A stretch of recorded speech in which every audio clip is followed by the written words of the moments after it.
Ianao hoe tia vary tsisy laoka? Raha vao tery mihinana ianao dia mihinana. Mihinana indray-pandeha ianao, vary tsisy laoka. Mihinana fandroa ianao, vary tsisy laoka. Fa rehefa mihinana fahatelo, fahaefatra ianao dia manomboka ho leo ianao ka rehefa tsy fidiny ianao vao handray ny vary tsisy laoka. Dia toy izay tsika eo amin'ny sehatry ny asa ry tanora. Ny vary tsisy laoka teneniko eto dia ireo tanora mianatra taranja siantifika na miezaka ho teknisiana nefa tsy mahay miteny anglisy, tsy mahay afa-tsy teny frantsay izy, dia eo izy ilay teneniko hoe vary tsisy laoka.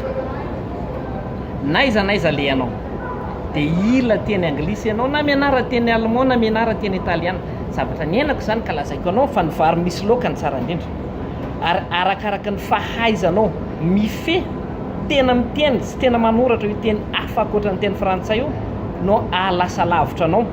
Ohatra ny vary sy laoka e, arakaraka ny mabetsaka ny laoka ny mampatsiro an'ilay sakafo hoany.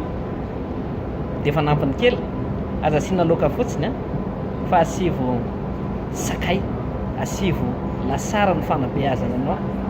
Mianara ianao ohatra zavakanto, mitiavy ianao manao sary, mahay izy ianao mandihy, manaova zavatra isan-karazany iny fa ny zavakanto iny dia mahatsara azy. Ka raha sady mahay matière scientifique ianao, raha sady teknisianina ianao no mahay miteny anglisy na mahay teny pirenena hafa fanampiny teny frantsay no mbola mahay zavakanto dia lavorary ny fanomananao no ho avinao ary satroka ianao ho malagasy tafa.